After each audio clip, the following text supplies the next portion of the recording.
Waouh. Ah, la créativité, qu'est-ce que ce serait pour moi? Je pense. C'est surtout un état d'esprit, c'est une capacité à voir comment on pourrait faire les choses autrement. Une sorte de liberté de l'esprit. C'est la base de toute chose. C'est quelque chose que on a en soi. C'est quand on a un élément existant et on est capable d'en dériver plusieurs. C'est une disposition d'esprit d'abord. Pur fruit de l'imagination. C'est l'ouverture face au nouveau. Ça, c'est ce qu'on appelle une créativité divergente.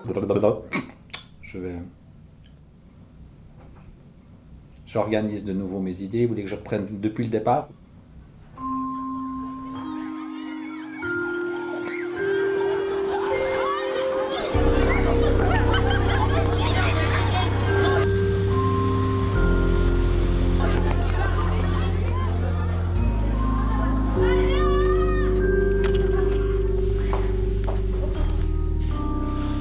Bah, la créativité, il y en a un peu dans tout. C'est un peu. Bah, l'art, c'est comme l'art. Là, il y a partout de l'art. Une amie à moi qui m'avait demandé ouais, mais nanana, dessinateur, plus tard, peintre, ça paye pas. Et je lui ai fait, mais tu sais, moi, si je vais aller dans une école d'art, c'est pas parce que je vais être peintre ou je sais pas. Je lui ai dit, regarde la chaise sur laquelle tu es assise, il y a quelqu'un derrière qui l'a dessinée. Il y a quelqu'un qui l'a pensée. Et toi, tu es assise dessus, donc elle te sert. Et sans cette chaise, tu ne serais pas assise en ce moment.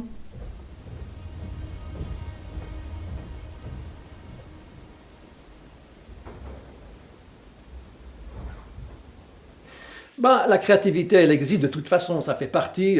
Tout le monde qui s'est développé depuis la nuit des temps, c'est avec des créateurs qui ont trouvé une nouvelle façon de faire, et puis le progrès, c'est dû à la créativité. S'il n'y avait pas de créativité, ben, on serait encore à l'âge de la pierre.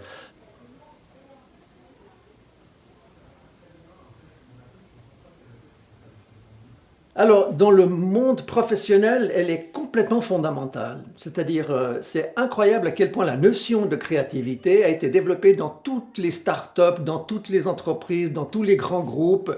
La créativité, elle est obligatoirement là parce que la loi du monde, des affaires, du marché, comme on dit actuellement, oblige à être toujours mieux, toujours plus performant, toujours plus. Et ce toujours plus passe obligatoirement par la créativité, parce que si on reste au stade où on en est, il ne se passe rien.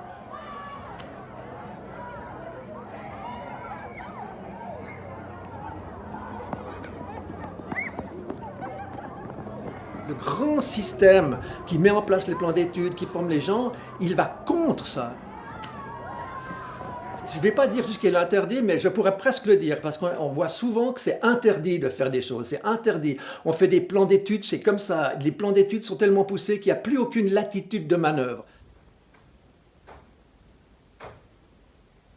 Ce qui est mis en place au niveau des cantons, au niveau des établissements, c'est quelque chose qui va exactement à l'encontre de l'ouverture, de laisser des plages de créativité aux enseignants, aux groupes pour faire autrement, pour faire...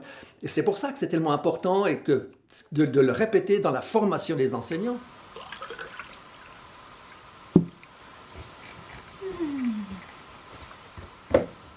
Il faut décloisonner tout ce qu'on a cloisonné par peur. Et on s'est mis à faire des programmes très stricts, à mettre tout ensemble, et je ne crois pas que c'est une bonne solution.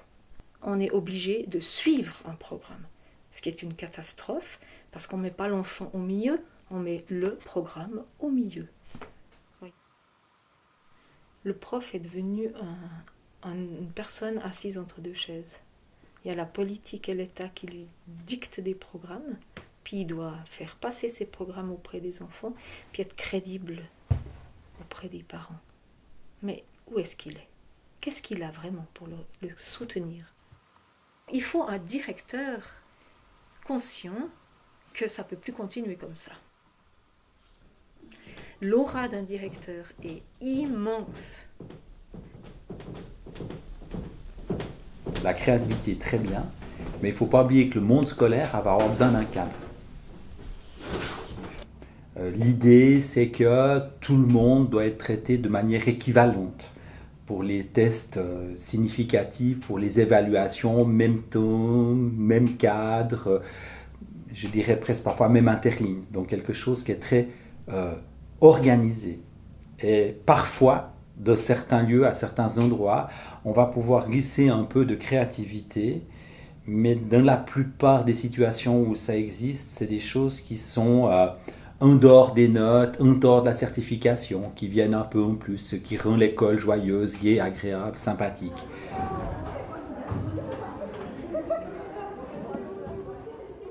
Je pense que ça va dépendre aussi un peu de l'attitude de l'enseignant. C'est-à-dire que est-ce que nous avons face à nous un enseignant qui a, alors ça c'est peut-être le côté directeur, un tout petit peu d'expérience qui permet d'aller un peu en dehors des chemins usuels, habituels. Hein. Je pense qu'au début de sa carrière, c'est quand même assez raisonnable d'être un peu dans la rigueur et de ne pas proposer tout de suite des activités qui sortent d'un cadre où les élèves sont un peu secoués, ils sont un peu mis dans des zones d'inconfort, on pourrait dire comme ça, parce que je pense que la créativité va créer ces zones d'inconfort.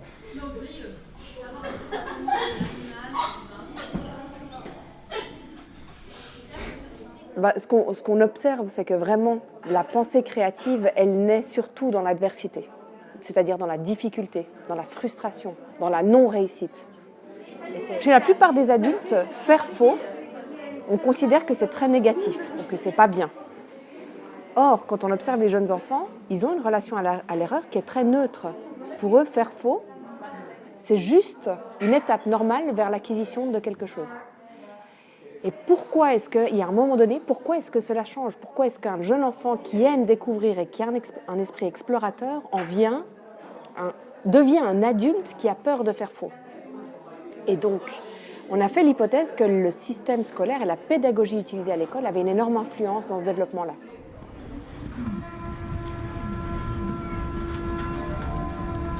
Il y a une volonté de faire un standard, de faire tout le monde la même chose, de tout contrôler. Le contrôle général du corps enseignant par les autorités, qui est fait d'une façon informelle, diffuse, mais qui est bien réelle, va à l'encontre de toute innovation spontanée. Or, l'innovation, il faut bien le dire, je suis content d'avoir l'occasion de le dire ici, elle vient toujours de la base, elle ne vient jamais d'en haut. Parce que l'innovation, elle vient de quelqu'un qui est confronté à un problème et puis qui dit « Ah ben tiens, ça ne marche pas du tout comme ça, et si on faisait autrement ?» Mais le corollaire de ce message, c'est qu'il faut laisser une grande liberté dans les établissements aux enseignants. Et plus on leur laisse de liberté pour faire des choses, plus on va avoir des solutions innovantes et mieux l'école ira. Et à l'inverse, plus on les cadre, plus on leur dit il faut faire comme ça, plus on leur dit comme ça, moins ça marchera.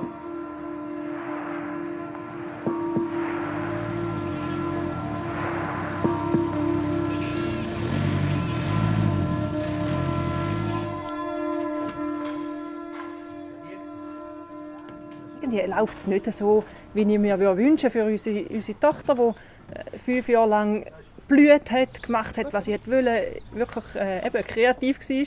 Und nachher hockt sie in einen Kindergarten und muss dort hocken und ruhig sein und aufpassen.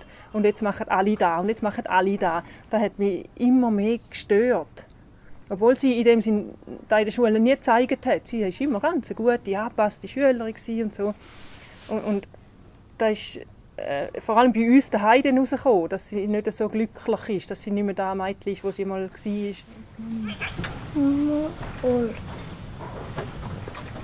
war. Also die Schule, dass ich dieser wieder vertrauen würde, müsste sich wahnsinnig wandeln. Ich finde, die Schule hat eine grosse Verantwortung. Entweder übernehmen sie die Verantwortung, sie sind da fürs Kind, dass sie nachher, wenn sie fertig sind, dass sie nachher können das Leben meistern. Und sonst müssen sie bitte verschwinden. Also, sonst brauchen sie es nicht mehr. Aber ich finde so ein bisschen der Halb-Halb. Wenn es nicht gut geht, sind die Eltern die schuld. Und sonst, im Fall, wenn es gut geht, dann sind wir eine gute Schule. Ich finde, das ist schon ein bisschen...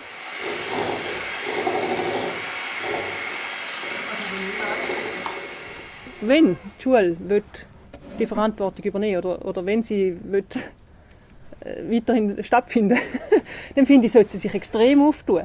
Dass sie eben genau die Kinder, egal aus welcher Schicht, aus welcher Sache, dass sie die Möglichkeit bietet, dass das Kind kann irgendwie einen Ort finden kann, wo es jetzt gerade interessiert ist.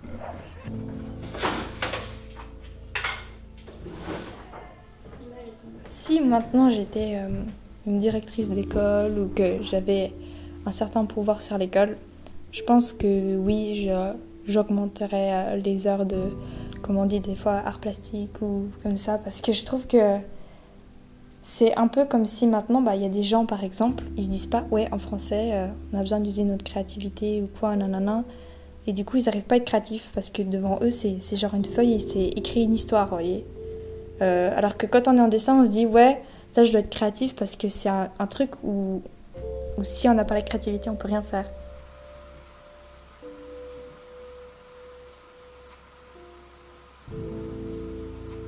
Travailler de ses mains, aider à la plasticité du cerveau.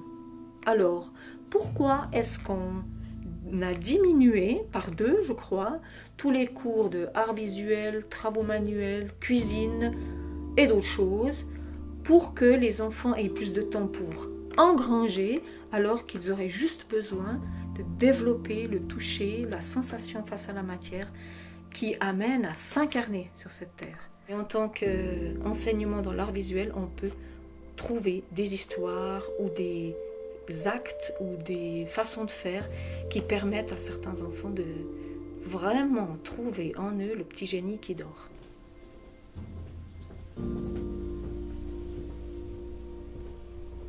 Quand on décide de faire quelque chose, on nous laisse totalement libre. On nous donne quand même une sorte d'objectif, mais entre cet objectif-là et ce qu'on a envie de faire, c'est comme on veut. Le prof, par exemple, va juste nous aiguiller comment faire ce qu'on a envie de faire. Mais il va jamais dire ouais, non, tu peux pas faire ça. Ou tu peux pas peindre ce truc comme ça. Tu peux pas le faire de cette forme parce que c'est pas comme ça qu'on fait. En soi, on peut faire ce qu'on a envie de faire. Comment est-ce que maintenant on évalue cette partie de créativité? Comment est-ce que, en tant qu'enseignant, je me positionne pour dire « Ah, ça c'est bien, tu as fait preuve de créativité ». On peut dire si l'exercice de maths, on a trouvé une résolution, on a quelque chose qui tient la route. Mais comment est-ce qu'on peut se permettre d'évaluer, je ne dis pas de juger, mais bien d'évaluer, de poser une note sur des éléments de ce type-là?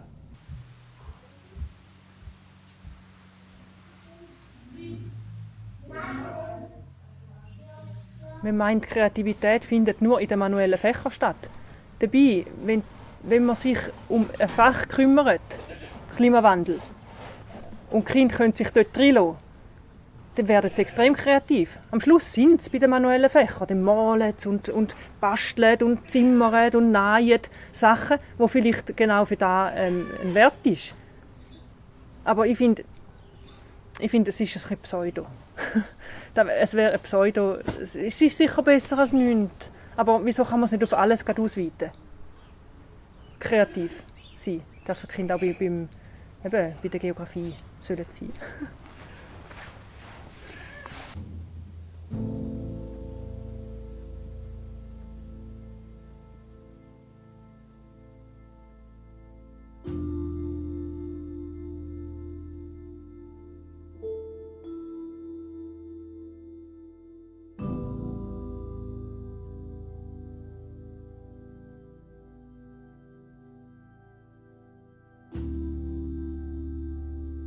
D'abord, je félicite les gens qui ont rédigé ça, c'est magnifique.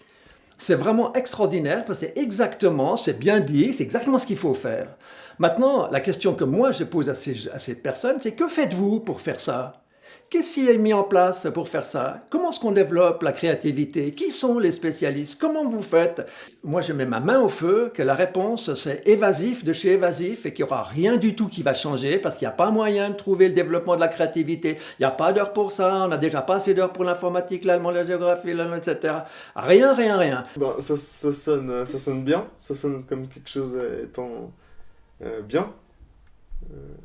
Et peut-être qu'ils l'entendent d'une manière, ils le voient eux d'une manière, le fait d'avoir cette pensée créatrice dans ce plan d'études, mais moi je ne l'ai pas ressenti dans mes cours.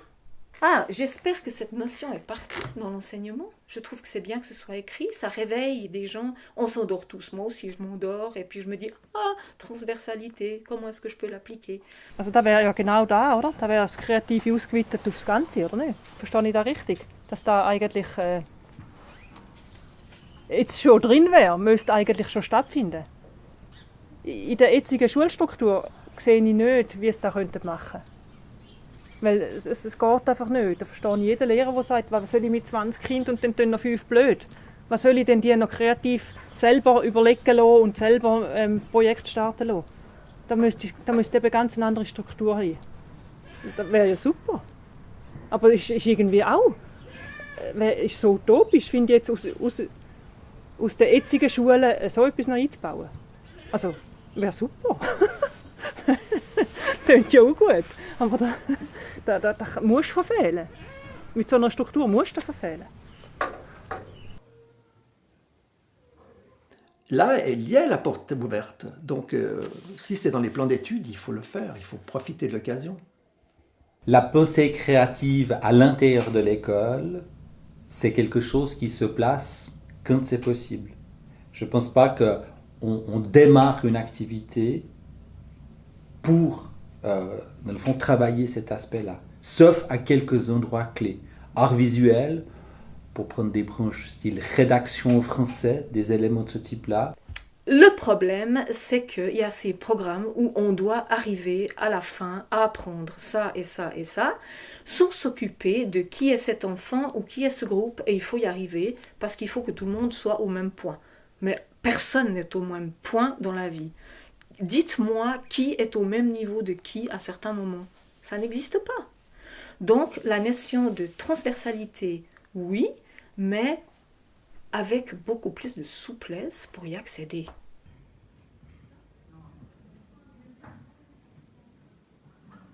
Ce qui me rend le plus triste,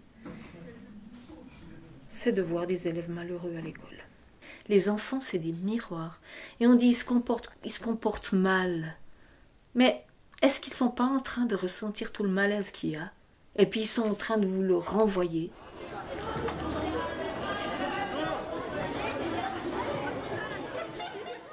Chaque enseignant peut, là où il est, quand quelque chose va pas, où il veut faire mieux, où ça serait plus amusant et plus, je sais pas quoi, ben il n'a qu'à le faire. Parce qu'il y a quand même une latitude de manœuvre malgré les problèmes, malgré les carcans, malgré les choses. Dès l'instant où on est pendant 45 minutes, 90, une heure, une semaine avec des jeunes pour faire quelque chose, on a une énorme liberté que les gens ne veulent pas voir, que les enseignants souvent ne voient pas parce qu'on fait comme ça, il faut faire comme ça, on a du retard sur le programme et tout. Mais en réalité, attends, stop, arrêt sur image, on peut faire tout ce qu'on veut.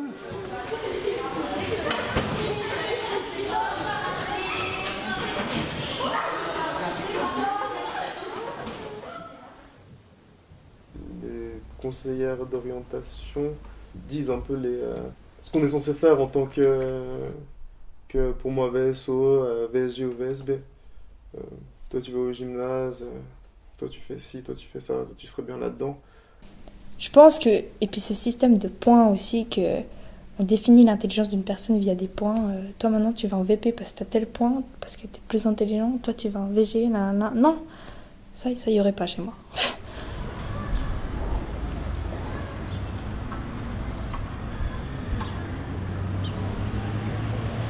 Pour moi, j'ai vraiment évalué l'environnement Montessori et ça marche vraiment bien. Parce que déjà, à mon avis, il y a le fait que ce soit multi-âge. Donc les enfants apprennent juste que la différence est normale et qu'on peut s'enrichir de la différence. On apprend à faire faux et à se corriger dans un environnement Montessori en permanence. On n'apprend que parce qu'on fait des erreurs. Et puis, il n'y a pas de notes.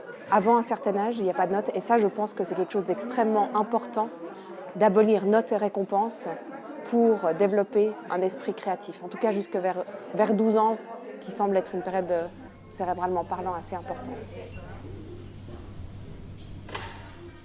On a mesuré l'électricité que fait le cerveau quand il fonctionne. Et puis en fait, on voit qu'au moment où un enfant fait faux, donc avant même qu'on en soit conscient, le cerveau le détecte. Eh bien, cette détection-là, elle est déjà façonnée différemment entre des élèves d'un système traditionnel ou d'un système Montessori. On ne peut pas tout jeter. Hein. Le système est là, il y a une structure, elle est bien, on a de l'argent, c'est bien, on a des locaux, c'est bien. On ne va pas tous faire l'école à la maison. Mais je dirais, allez puiser à l'école Steiner des idées. Ils en ont plein. Et faisons des ponts.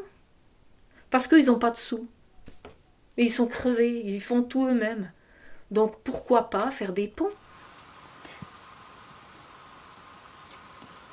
On applique, en général, quand on fait des réformes dans l'enseignement, on applique des mauvaises solutions à des faux problèmes. Donc c'est doublement grave. Le problème, c'est même pas là qu'on cherche. Et puis après, on va trouver une solution. Mais ça, en plus encore, c'est tellement débile. Je m'excuse, donc il faudrait peut-être pas le montrer en haut lieu. Moi, je suis à la retraite, c'est bon.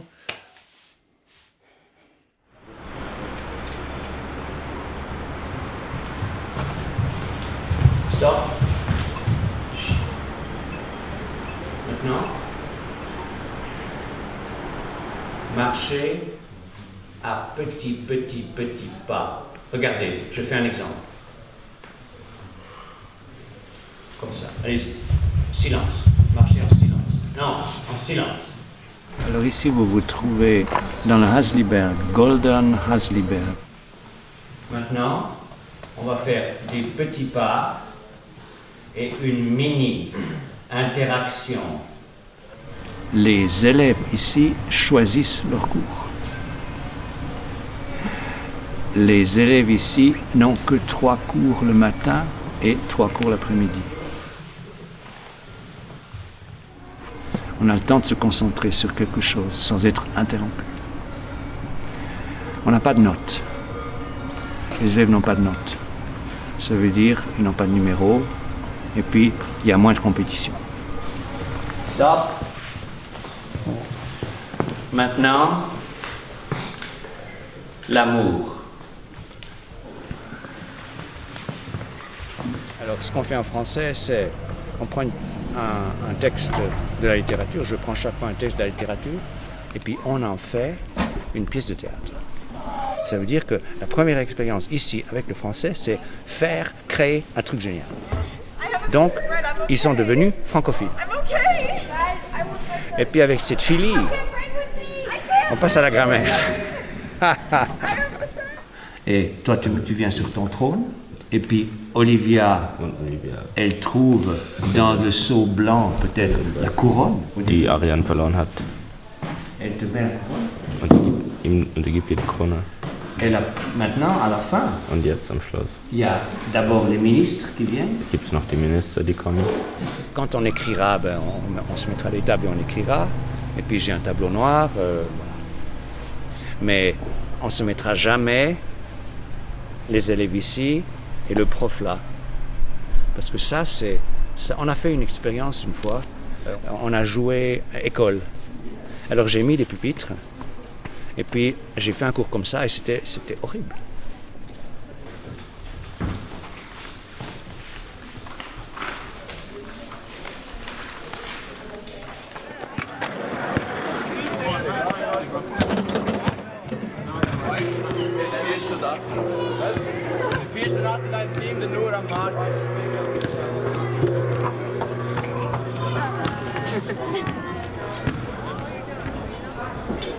Je vous présente Minfi et Colline. Minfi et Colline, alors ça c'est intéressant parce que les gens que vous avez vus juste avant, c'était les gens qui commençaient ce chemin qui mène à la maturité. Et Minfi et Colline, ils finissent. Entweder Business oder Medizin, aber ich glaube eher in der ETH oder Uni Zürich. Also es war schon ein privates Internat, aber definitiv ein anderes. Da lernt man nicht so mit anderen Menschen umzugehen. Das heißt, es ist, zum Beispiel mit den Lehrern, es ist eher Schüler gegen Lehrer und man hat nicht die richtige Beziehung. Zum Beispiel Anna kann jetzt mein Lehrer sein im Franz-Theater und er kann mich immer noch richtig zuweisen, was ich jetzt machen muss, also immer noch ein Lehrer sein. Aber wir können danach immer noch Witze machen und ich kann mit ihm normal Kaffee trinken gehen oder normal als quasi Freund etwas unternehmen, oder? Und das kann man, glaube ich, nicht so gut in den anderen Schulen. Ich war 4 Jahre Primarschule in Basel und dann bin ich direkt in Deko gekommen vor so 8 Jahren, mit 11 Jahren. An der öffentlichen Schule lernt man nicht, wie man ein Fenster putzt. Und an der Ecole schon. You guys need to go. We will go. Ellie's gonna kill me. It's okay, we just say it's an interview.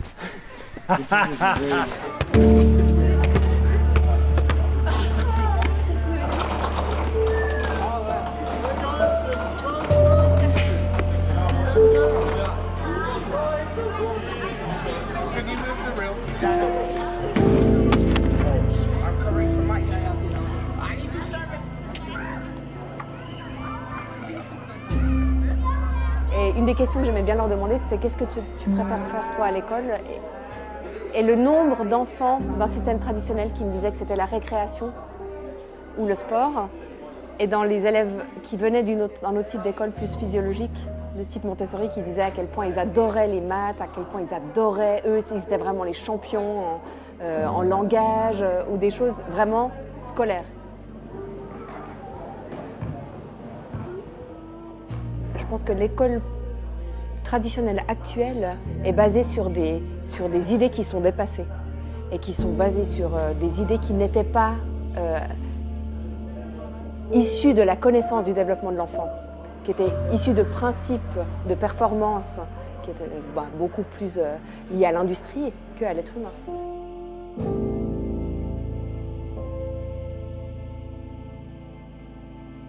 On est à une époque où l'intelligence artificielle prend une place de plus en plus importante. On dit que dans 15 ans, la machine aura dépassé l'être humain. Il y a effectivement une tendance générale à quitter le monde d'un besoin d'exécutants par rapport à nos futures professions. Pour trouver un emploi, il faut être souple, dynamique, autonome, savoir se débrouiller par soi-même.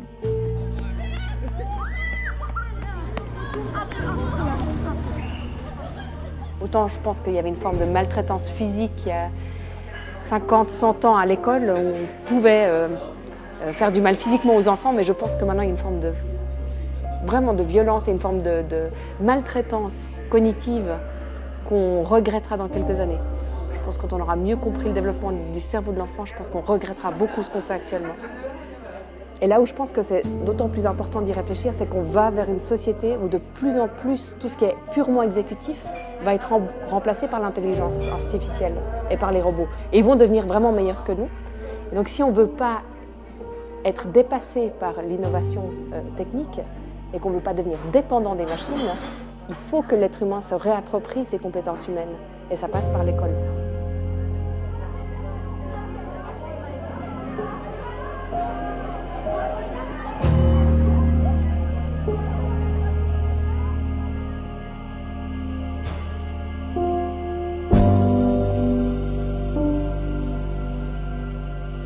Mm-hmm.